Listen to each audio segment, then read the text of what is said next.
Halo guys, Assalamualaikum warahmatullahi wabarakatuh. Kembali lagi bersama saya Bobby Herian.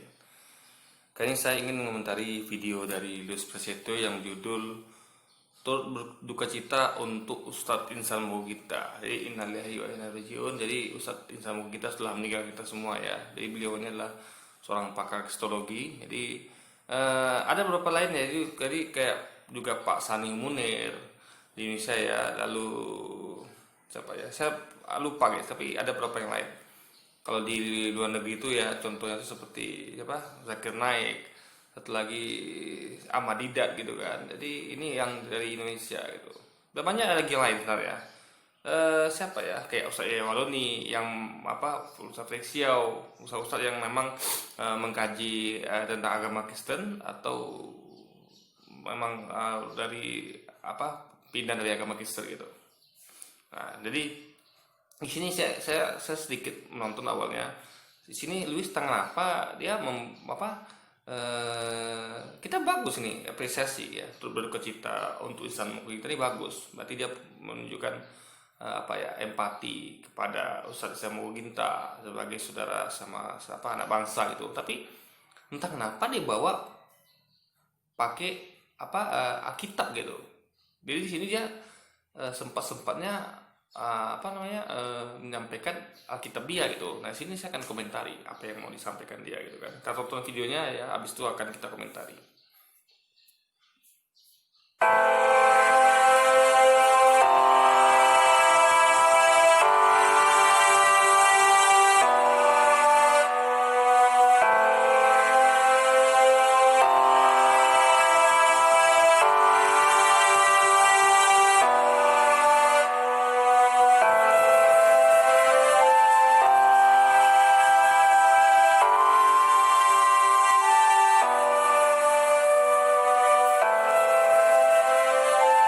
Assalamualaikum, selamat datang kembali di channel ini. Hari ini saya mendengarkan kabar berita duka cita dari salah seorang tokoh dari Muslim ya, yaitu Ustadz Moko Ginta yang dulunya mualaf katanya. Beliau meninggal dan saya dengan sepenuh hati mengatakan bahwa saya turut berduka cita atas kepergian beliau. Memang beliau suka mengajarkan kekristenan yang salah. Memang beliau juga suka Kristen salah enggak? Beliau mengajarkan Kristen yang benar. Dia menyampaikan ayat itu apa adanya. Ayat itu sesuai dengan teksnya, sesuai dengan konteksnya. Jadi justru yang Louis ini ketika dia apa namanya, ini kan fitnah ya bagi beliau nih, mau saya luruskan ya. Louis ketika dia katanya meluruskan Ustaz Isa Moginta, juga ada waktu itu kisah Prince segala macamnya, itu mereka sebenarnya mereka tuh tidak coba untuk meluruskan Ustaz Isa Moginta, tapi mereka malah memegokkan apa yang sudah diluruskan oleh Ustaz Isa Moginta. Itu fakta sebenarnya guys. Jadi ini apa, bagi saya ini fitnah kepada beliau, padahal beliau sudah meninggal gitu kan. Jadi ini pembelian saya kepada beliau. Jadi beliau sudah meninggal, saya tidak perlu lagi untuk diomongin ya, dikatakan beliau itu diluruskan lah, padahal beliau itulah yang meluruskan apa-apa yang disampaikan oleh Louis dan orang-orang Kristen lainnya guys. menyerang Kristen ataupun Yesus sendiri diserang. Tetapi di balik itu Jadi dia tidak pernah menyerang, dia cuma menyampaikan isi Alkitab apa adanya ya. Ini pemilihan saya yang terakhir untuk Ustaz Isa Moginta, atau mungkin nanti kalau ada lagi yang membahas dia akan saya bela gitu kan. Apa namanya, nggak elok lah membicarakan orang yang sudah meninggal, dikatakan dia menyerang atau apapun itu. Dia tidak menyerang dan dia tidak pernah diluruskan gitu. Justru dia meluruskan pengajaran Kristen gitu, meluruskan apa yang sesuai dengan apa yang tulis di Alkitab secara tekstual maupun kontekstual gitu. Dan dia tidak pernah menyerang, dia hanya membahas apa yang tertulis gitu. Sama kayak saya juga dan para ustaz lainnya, kami hanya membahas apa yang tertulis. Apa yang tulis itu dibahas dan dipahami menurut dengan bahasa Indonesia yang baik dan benar gitu. semuanya sebagai saudara sebangsa, sesama manusia, maka saya turut sedih dan berduka cita. Terutama untuk semua keluarga yang ditinggalkan, pasti semuanya mengalami kedukaan dan kesedihan. Dan saya berharap dan terus percaya bahwa ada kasih karunia untuk keluarga dan juga pasti ada jalan untuk mengenal kebenaran bagi keluarga. Sekali lagi saya katakan bahwa saya sepenuhnya jalan untuk mengenal kebenaran gitu. Jadi seakan-akan keluarganya itu tidak mengenal kebenaran gitu. Jadi keluarganya nanti mengenal kebenaran kalau masuk Kristen alias murtad gitu. Justru keluarganya sudah berada dalam kebenaran gitu. Beliau mengikuti apa yang Yesus katakan ya. Ingatlah Israel, Tuhan Allah kita adalah Esa, satu-satunya Tuhan gitu. Mereka sudah mengikuti itu. Ya, Yesus punya Tuhan. Tuhan Allah kita. Berarti dia punya Tuhan yang sama dengan kita gitu guys. turut berduka cita atas meninggalnya Ustadz Moko Ginta. Nah, dari kejadian ini kita bisa belajar bahwa hidup itu adalah singkat. Tidak ada satu orang pun yang akan tahu kapan dipanggil oleh Tuhan dan kapan hidup kita berakhir. Tak seorang pun tahu.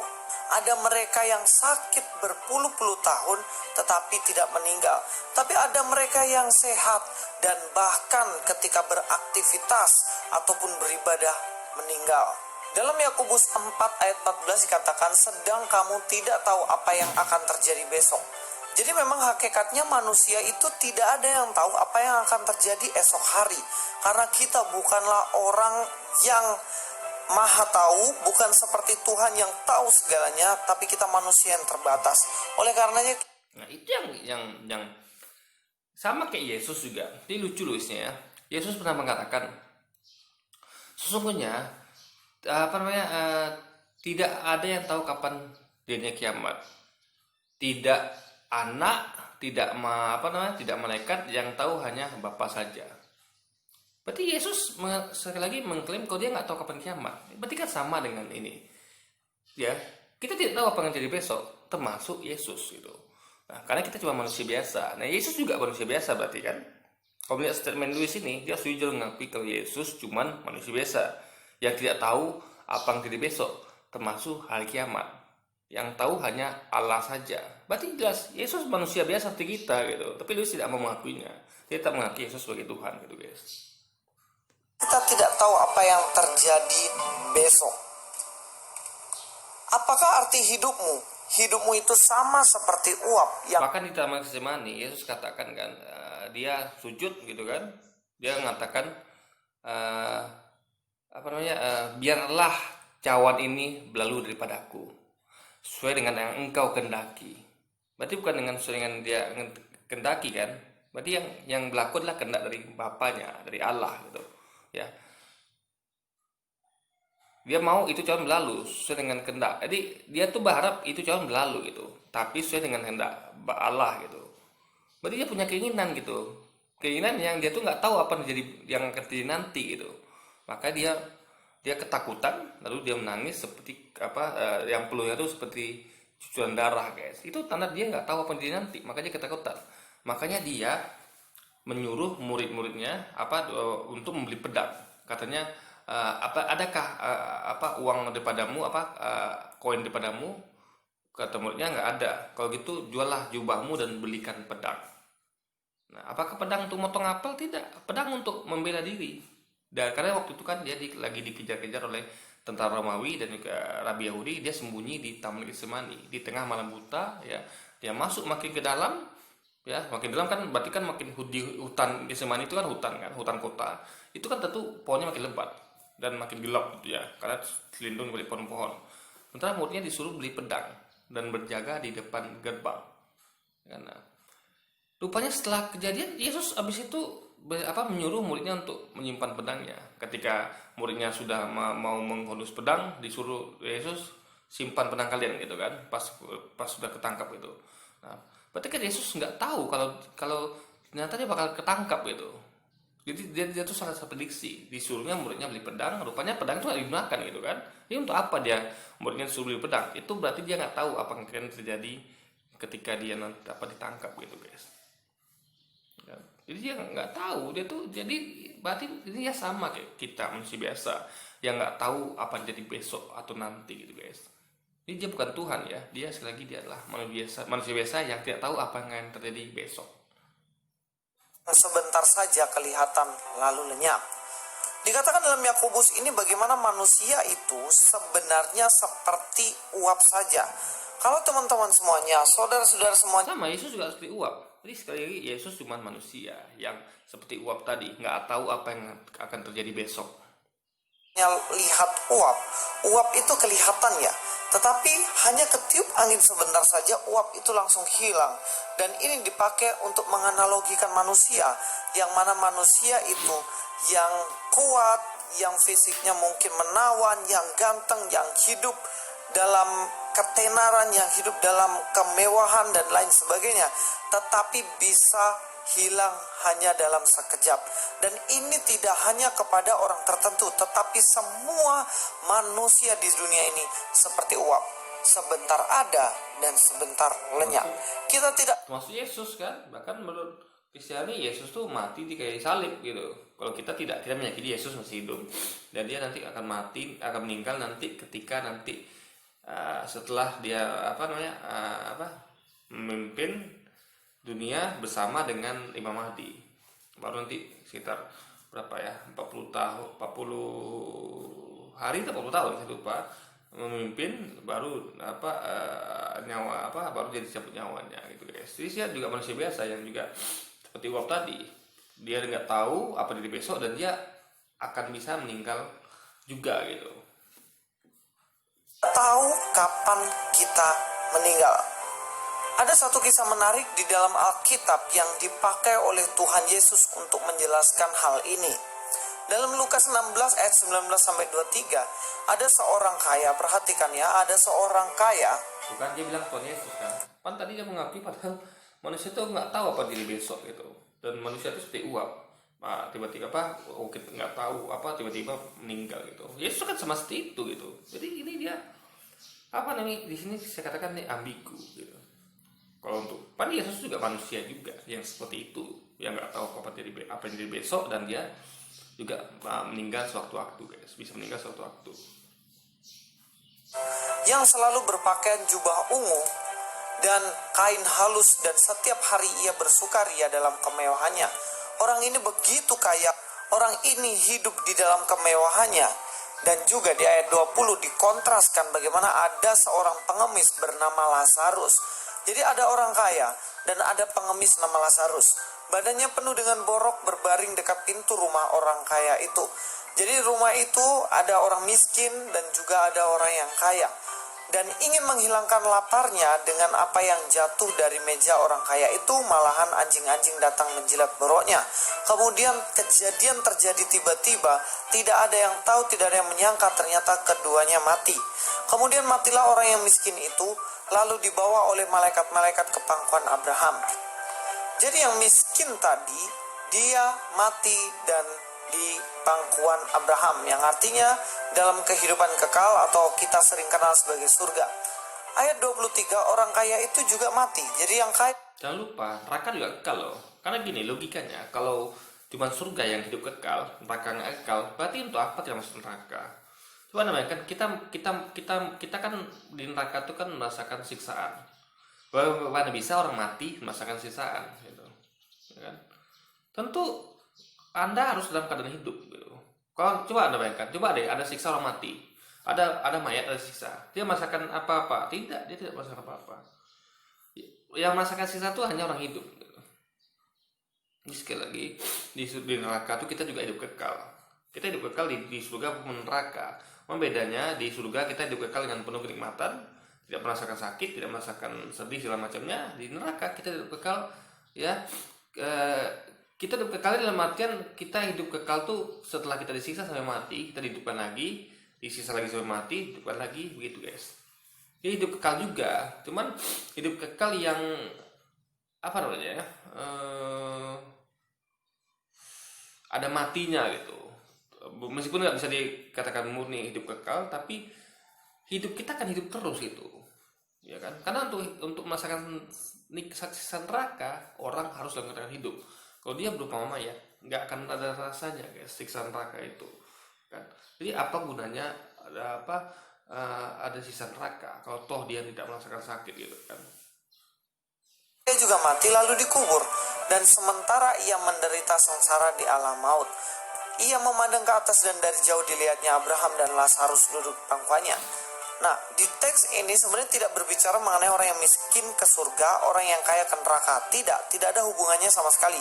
Tetapi dijelaskan dua orang dalam latar belakang yang berbeda, mati tiba-tiba, yang satu ke surga, yang satu ke neraka. Ayat 24, lalu ia berseru, ia ini adalah orang kaya yang masuk neraka tadi, katanya, Bapak Abraham, kasihanilah aku. Suruhlah Lazarus supaya ia mencelupkan ujung jarinya ke dalam air dan menyejukkan lidahku, sebab aku sangat kesakitan dalam nyala api ini. Tetapi apa yang dijawab oleh Abraham? Tapi Abraham berkata, Anak, ingatlah bahwa engkau telah menerima segala yang baik sewaktu hidupmu, sedangkan Lazarus segala yang buruk. Sekarang ia mendapat hiburan dan engkau sangat menderita. Bagaimana Abraham berusaha meyakinkan dia supaya menerima saja keadaan, dan sekarang dia menderita neraka dan tidak ada yang bisa menolongnya. Selain daripada itu, di antara kami dan engkau terbentang jurang yang tak terseberang. Gini guys ya, itu Lazarus mengatakan itu bukan dia masuk neraka, tapi siksa. Bukan siksa apa namanya? Orang yang mengalami sakaratul maut. Jadi itu kan ceritanya komunikasi antara Lazarus dengan Abraham gitu. Jadi dia tuh sedang dia kan berkomunikasi dengan Abraham. Dia belum masuk neraka guys ya. Karena manusia tidak ada satupun yang masuk neraka. Manusia tuh ada di alam barzakh gitu. Jadi itu komunikasi kalau dia tuh mengalami siksa sakaratul maut itu kan rasanya sakit ya. Kalau dalam termin muslim itu seperti dunia ini rubuh menimpa Anda, atau Anda seperti digilas stroke gitu. Sakitnya sakaratul maut itu. Nah, makanya sakaratul maut itu sangat sakit sekali gitu. Makanya dia dibakar api itu. Jadi itu bukan posisi dia di neraka, enggak. Ya. Karena bagaimana dia bisa berkomunikasi dengan Abraham kalau dia ada di neraka gitu. Neraka kan suatu tempat lain, bukan di tempat Abraham, bukan di bumi tempatnya gitu kan. Jadi ini tadi jelas itu bukan di neraka. Posisinya adalah Lazarus sedang sakaratul maut gitu. Ya, makanya dia minta dari Abraham memang seperti itu rasanya gitu guys. Perhatikan bagaimana antara kehidupan kekal dan juga neraka, siksaan kekal, hukuman kekal, itu ada jurang yang tak terselami.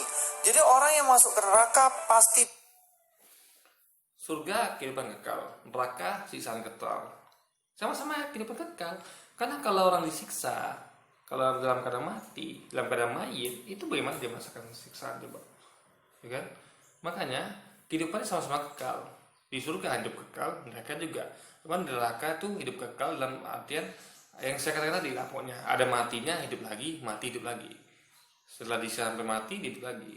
Makanya sangat luar biasa sistem neraka itu. Ya, makanya dia sampai kita masuk neraka. Kita harus masuk surga agar kita mendapat kenikmatan yang kekal gitu guys, bukan azab yang kekal. Di situ terus.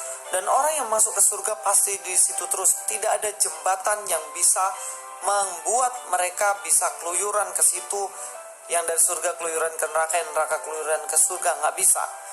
Itulah kenapa dikatakan di sini supaya mereka yang mau pergi dari sini kepadamu, dari surga ke neraka, ataupun mereka yang mau datang dari neraka ke surga tidak dapat menyeberang. Jadi paham bagaimana tidak ada jalan sedikit pun untuk menghubungkannya. Bahkan mungkin rambut yang dibelah menjadi 7 pun tidak akan bisa menjadi jembatan untuk menyeberang. Jadi paham bagaimana tidak ada. Ya. Selain daripada itu, di antara kami dan engkau terbentang jurang yang tak terseberangi. Ya. Di sini adalah jurang yang tak terseberangi, bukan dikatakan tidak ada jembatan ya. Sekali lagi, di sini terbentang jurang yang tak terseberangi. Bukan berarti nggak ada jembatan gitu loh. Jadi Lewis ini membaca ini kok dia menyimpulkan kalau ada jurang yang tidak terseberangi, lalu dikatakannya tidak ada jembatan yang seperti dia ini. Saya tahu dia mau menyinggung mengenai jembatan Shirathul Mustaqim, di mana kita nanti di akhir nanti kita akan semuanya akan menuju ke surga ya, Tapi di antara apa eh, apa namanya itu ya, alam tempat kita kumpul nanti ya, ketika nanti hari akhir nanti, ketika kiamat terjadi, kita akan dikumpulkan di padang mahsyar ya, saya ingat padang mahsyar. Jadi kita akan semua akan menuju ke surga, dan itu akan melewati neraka dulu, ya kan. Kita melewati neraka, di bawahnya kita melewati di padang mahsyar ke surga itu ada namanya jembatan Shirathul Mustaqim gitu, yang seperti besarnya itu seperti, lebarnya itu seperti selai rambut di belah 7 gitu guys. Jadi bukannya, jadi bagi ya, posisinya itu adalah itu ketika menuju surga itu masih di awal, dalam artian setelah semuanya semuanya itu terjadi gitu kan. Setelah semuanya terjadi, setelah semuanya di tentuan tempatnya, yang masuk surga yang masuk surga, yang masuk neraka ya kan. Jadi di sini bukan dikatakan tidak ada jembatan, tapi hanya masalah terbentang jurang yang tak seberangi ya, jurang yang tak seberangi. Maksudnya ini di sini nih guys, apa guys ya, bentar ya, ini bicara mengenai alam barzah gitu. Ini bukan ini bukan bicara mengenai apa ya, karena tadi kan posisinya kan Lazarus itu adalah dia tuh sakratul maut, berarti dia kan menuju ke alam barzah. Nah, jadi ini bicara mengenai alam barzah gitu, bukan siksa neraka tentunya. Ini tadi ceritakan Lazarus kan di alam maut, berarti alam kematian. Jadi sekali lagi ini bicara mengenai alam kematian, Luis, bukan bicara mengenai neraka. Kan tadi kan posisinya adalah Lazarus di bawah ke pangkuan Abraham, dia meninggal gitu kan. Ya, jadi ini dia ada di alam maut. Sekali lagi alam maut adalah alam kematian, berarti alam kubur, ya alam barzah. Nah, berarti maksudnya adalah terbentang jurang yang tak terberangi itu antara maaf ya, tadi bukan surga neraka, saya salah tadi, saya mohon maaf ya. Tadi itu ini bicara mengenai alam barzah, yaitu alam kematian ya, alam maut tadi kan. Nah, di antara kita dengan alam maut, dengan alam barzah itu ada jurang yang tak seberangi, yang mana supaya mereka yang mau pergi dari sini kepadamu, atau mereka yang mau datang dari situ pada kami, dapat menyeberang. Berarti itu sama kayak dinding ya. Kan dalam Islam kita ketahui ada di antara alam dunia dengan alam barzah, alam kematian, alam maut, itu ada dinding, yang mana dinding itu memisahkan antara orang mati dan orang hidup, sehingga yang orang hidup tidak bisa ke dunia orang mati, dan orang mati nggak bisa ke dunia orang hidup. Itu maksudnya guys. Jadi sekali lagi ini bukan bicara mengenai surga dan neraka, karena tidak ada satupun manusia yang masuk neraka sekarang, karena belum waktunya gitu. Bukan? Kita nanti akan, itu makanya nanti gunanya hari penghakiman, semua akan dihakimi. Jadi setelah di hari penghakiman nanti baru akan ditentukan Anda masuk surga atau neraka gitu. Sama kayak orang, misalnya orang berbuat kejahatan, apakah orang masuk penjara? Tidak. Dalam artian apakah mereka dihukum? Tidak. Mereka akan dihakimi dulu gitu. Ya, mereka akan dihakimi. Nah, itu kan difonisnya, kamu 9 tahun penjara, masuk penjara gitu. Jadi penghakiman itu adalah jadi orang-orang itu kan, kalau misalnya orang itu dinyatakan bersalah ya kan, itu mereka masuk penjara hanya kalau itu gunanya bukan dihukum. Ketika mungkin ada orang ya, ketika mereka berbuat kejahatan mereka dimasukkan penjara, tapi itu bukan dihukum. Mereka tuh hanya menunggu proses pengadilan. Karena kenapa mereka di penjara? Takutnya mereka nanti menghilangkan barang bukti. Nah, sebenarnya yang terjadi kan adalah ketika orang membuat kejahatan, lalu mereka akan dijadikan tersangka dan mereka akan menjalani pengadilan. Dan mereka posisi di rumah. Di penjara itu hanya orang-orang yang ditakutkan nanti akan kabur atau menghilangkan barang bukti. Tapi sebenarnya vonisnya tuh ya setelah ketuk palu. Nah, sekali lagi guys ya, tidak ada sekarang orang yang masuk neraka, karena orang belum dihakimi ya. Makanya nanti ada penghakiman ya, ada para masyar, ada nanti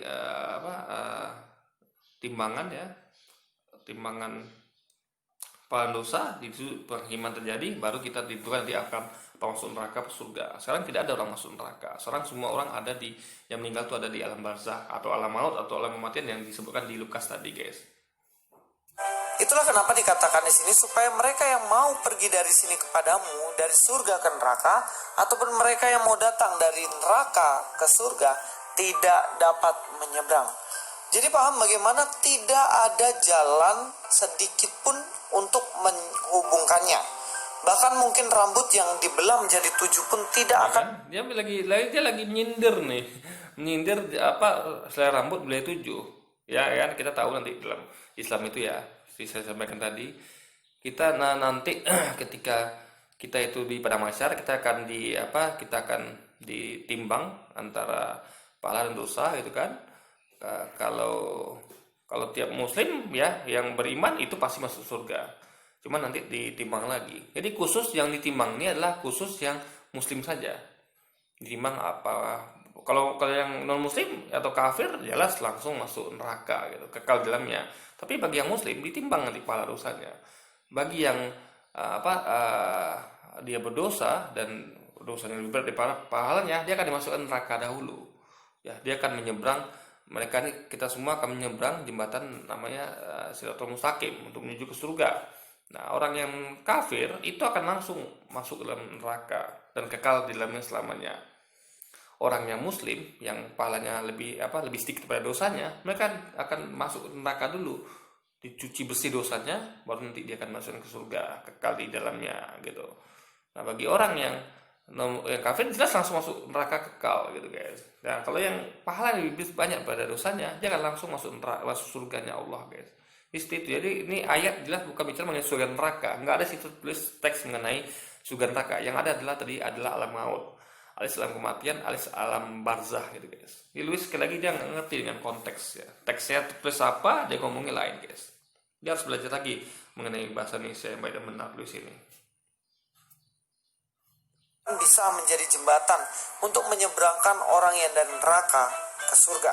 Ketika mendengar hal ini, orang yang kaya ini pengen supaya Lazarus yang miskin itu datang lagi ke dunia untuk mengingatkan saudara-saudaranya yang ada di dunia, yang masih hidup, yang dulu mungkin menolak Tuhan, yang dulu tidak mau hidup percaya kepada Tuhan. Orang kaya ini menyuruh supaya datang. Untuk apa? Untuk apa? Untuk memberitahu bahwa ternyata neraka itu ada. Ternyata mereka yang menolak percaya kepada. Ya, sekali lagi itu tidak ngomong tentang neraka surga, itu alam maut, alam kematian gitu. Ya. Jadi itu ngomong mengenai juga mengenai siksa kubur. Ini sekali lagi guys, itu nggak ada ngomong tentang neraka surga ya, nggak ada sama sekali. Pada Tuhan, mereka tidak bisa hidup di surga tetapi neraka. Dan apa yang dikatakan? Ayat 27 dikatakan, kata orang itu, kalau demikian aku minta kepadamu Bapa supaya engkau menyuruh dia Lazarus ke rumah ayahku. Sebab masih ada 5 orang saudaraku, masih ada saudaranya 5, supaya ia memperingati mereka dengan sungguh-sungguh, agar mereka jangan masuk kelak ke dalam tempat penderitaan ini. Jadi dia tidak mau kalau nanti saudara-saudaranya juga meninggal, mengalami penderitaan sama dengan orang ini. Tapi apakah masih ada kesempatan? Nggak ada. Semua harus disesali. Karena ketika dia meninggal dan dia disiksa neraka, dia tidak ada kesempatan untuk memberitahu bahkan Coba ya kita bacain ya. dengan orang ini.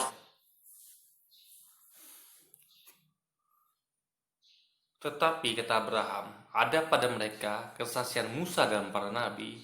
Baiklah mereka mendengarkan kesaksian itu. Jawab orang itu, tidak Bapak Abraham, tapi jika ada seorang yang datang dari antara orang mati kepada mereka, mereka akan bertobat. Berarti ini bicara mengenai melati ya. Jika ada seorang yang datang dari antara orang mati kepada mereka, mereka akan bertobat. Ya. Kata Abraham padanya, jika mereka tidak mendengar kesaksian Musa dan para nabi, mereka juga tidak akan mau diyakinkan, sekalipun oleh seorang yang bangkit dari antara orang mati. Jelas ini ngomong tentang mati dan hidup gitu guys. Orang mati, orang yang ada di dalam barzah. Karena di neraka dan surga itu kan orang hidup, disiksa. Di surga itu hidup disiksa, di neraka hidup mengalami kenikmatan. Ya. Jadi sekali lagi ini ngomong tentang mati, alam barzah, alam maut tadi kan, gak ada hubungan sama surga neraka Luis gitu. Ya. Orang yang orang yang jahat di dunia gitu kan, itu akan mengalami penderitaan di alam kubur, alam barzah. Dia akan mengalami sisa kubur. Jadi sekali lagi ini bukan ngomong tentang surga neraka ya guys, tapi ngomong tentang sisa kubur gitu. Tapi apakah masih ada kesempatan? Nggak ada. Semua harus disesali. Karena ketika dia meninggal dan dia disiksa neraka, dia tidak ada kesempatan untuk meninggal di neraka. Berarti dia mengklaim kalau orang meninggal nanti langsung di neraka bagi yang tidak mengakui Yesus Tuhan gitu. Ini nggak masuk akal. Lalu apa gunanya hari penghakiman? Ya, kita semua ada alam maut namanya, alam kematian, alam barzah. Semua kita yang mati akan ke situ. Nanti pada hari kiamat baru semua akan dikumpulkan, dihakimi, diadili, baru ditentukan tempatnya surga apa neraka. Berarti bukan langsung begitu mati langsung masuk neraka, enggak. Ya.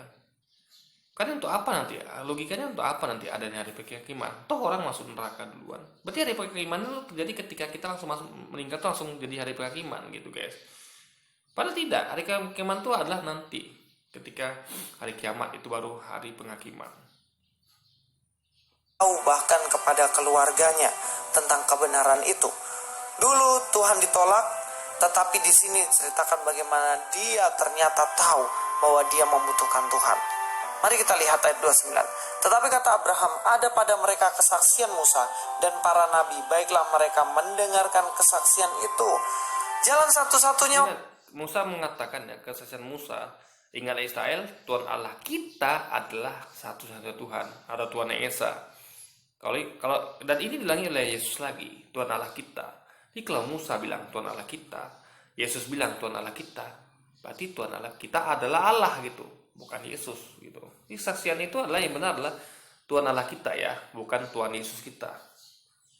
Untuk mengenal kebenaran hanya melalui Alkitab, hanya melalui kitab suci yang sudah diberikan oleh para nabi kepada orang-orang pada saat itu. Di situ tidak ada ngomong tentang kitab suci ya. Kesaksian Musa. Berarti apa yang disaksikan oleh Musa gitu dan para nabi gitu guys. Saat ini kita memiliki kitab Musa, kita memiliki kitab para nabi, kita memiliki kitab Injil yang menunjukkan juru selamat itu. Kalau kita tidak percaya, kita akan menyesal seperti orang kaya ini, yang bagaimana dia sudah masuk ke dalam penyiksaan, penderitaan, dia menyesal, ingin memberitahu kepada saudara-saudaranya, nggak bisa. Minta tolong kepada Abraham supaya Lazarus pergi, nggak bisa. Ayat 30 jawab orang itu, tidak Bapa, tetapi jika ada seorang yang datang dari antara orang mati kepada mereka, mereka akan bertobat. Jadi orang kaya ini berpikir bagaimana kalau ada orang mati yang datang kepada mereka memberitahu bahwa ada keselamatan dalam Yesus Kristus, mereka nanti akan bertobat. Tetapi enggak juga gitu. Di situ nggak ada ngomong tentang keselamatan dalam Yesus, nggak ada gitu. Ya kan, nggak ada sekali. Jadi di sini menambahkan apa yang tertulis di ayat itu guys. Kata Abraham padanya, jika mereka tidak mendengarkan kesaksian Musa dan para nabi, mereka tidak juga akan mau diyakinkan sekalipun oleh seorang yang bangkit dari antara orang mati. Yesus bangkit dari antara orang mati, dan Yesus juga adalah seorang nabi, utusan ya. Ini sama. Kesaksian nabi itu termasuk Yesus dalamnya gitu guys. Menyatakan bahwa dalam dirinya ada hidup yang kekal, barang siapa percaya kepadanya tidak binasa, melainkan beroleh hidup yang kekal. Dan itu barang siapa percaya padanya pada waktu itu. Ingat, Yesus berkatakan, aku diutus hanya bagi domba-domba yang hilang dari umat Israel. Janganlah pergi ke Samaria atau kota-kota lain, pergilah hanya kepada domba-domba hilang dari umat Israel. Jadi yang percaya pada Yesus adalah orang Israel saat itu. Dia diutus hanya untuk Israel. Ya, jadi nanti dia mengatakan aku minta kepadamu, pada Bapa, seorang penolong yang lain. Jadi nanti dia akan meminta utusan yang lain gitu. Ini nanti setelah dia ada nabi lagi. Yang itulah untuk seluruh alam semesta. Kalau dia kan hanya untuk skop Israel saja dan untuk pada waktu itu saja. Jadi bukan berlaku untuk sepanjang zaman itu guys. janji dari Yesus Kristus. Dan Kalau kita tidak percaya ini, jangan sampai hidup kita menyesal. Kalau di awal namanya pendaftaran guys, kalau di belakang pasti penyesalan. Kita tidak tahu kapan kita meninggal, tetapi satu hal yang kita percaya, bahwa di dalam Yesus Kristus ada keselamatan yang kekal. Pesan ini saya sampaikan. Nah, ingat, di dalam Yesus Kristus kan, Yesus pernah mengatakan ya, di Matius 7 ayat 21-23, bukan setiap orang yang menyebut aku Tuhan Tuhan akan masuk dalam kerajaan surga. Pertanyaannya, kalau nak masuk dalam surga kemana? Ke neraka. Hanya dua tempat nanti di akhirat, surga dan neraka, nggak ada yang lain. Nah, kalau bukan setiap orang yang menyebut aku Tuhan Tuhan akan masuk dalam kerajaan surga, berarti akan masuk ke mana? Akan masuk ke neraka. Nah, melainkan, sambungannya kan Yesus katakan, melainkan yang melakukan kehendak Bapakku di surga. Nah, berarti masuk surga adalah yang melakukan kehendak Bapaknya di surga, yaitu siapa? Allah. Kenapa tidak melakukan kehendak dia? Karena dia bukan Tuhan. Tuhan adalah Bapaknya yang di surga. Makanya lakukan kehendak Bapaknya di surga, bukan disebut Yesus Tuhan. Nah, orang Kristen salah sangka. Mereka mengatakan ini artinya kan bukan setiap orang, berarti nggak semua orang Kristen. Ya, logikanya. Ya, orang Kristen pasti masuk surga kan, karena dosanya tebus. Kan syarat masuk surga kan menurut orang Kristen hanyalah percaya Yesus Tuhan, selesai. Kan dosanya tebus. Nah, ini menjadi nggak masuk akal lagi kalau dikatakan nggak semua orang Kristen gitu. Berarti Anda menentang dogma Anda sendiri. Kalau ada yang mengatakan orang Kristen mengatakan bukan setiap orang, maksudnya adalah dia tidak melihat utuh kalimatnya, ayatnya, dia mengatakan bukan setiap orang, berarti kan nggak semuanya. Ini salah juga logikanya, karena dogma Kristen adalah meyakini setiap yang percaya Yesus Tuhan, sebagai apapun dosanya akan ditebus oleh Yesus dan dia pasti akan masuk surga. Berarti nggak mungkin nggak semua orang Kristen masuk surga, pasti semua masuk surga kalau dalam dogma orang Kristen. Tapi faktanya kan bukan setiap orang, berarti ini artinya bukan seperti itu. Tapi seperti yang saya sampaikan, maksudnya bukan setiap orang yang mengatakan menyebut Yesus Tuhan akan masuk surga, artinya masuk neraka. Semua yang menyebut Yesus Tuhan akan masuk neraka. Karena ayat lainnya sambungannya adalah melainkan yang melakukan kehendak Bapa di surga. Ya. Berarti yang sama kayak kalau ada ngomong gini analogi, bukan Budi yang melakukannya, tapi Andi. Berarti Budi nggak melakukannya, tapi Andi. Kecuali ada katanya sambungannya adalah melainkan hanya, itu oke. Misal gini, ini beda ya, coba Anda lihat dua kalimat ini beda. Bukan setiap orang yang menyebut Yesus Tuhan akan masuk ke dalam kerajaan surga, melainkan yang melakukan kehendak Bapa di surga. Dengan kalimat kedua, bukan setiap orang yang menyebut Yesus Tuhan akan masuk ke dalam kerajaan surga, melainkan hanya yang betul-betul bukan hanya menyebutkan tapi percaya dalam hatinya. Nah, kan berarti kan dalam artian ini cocok.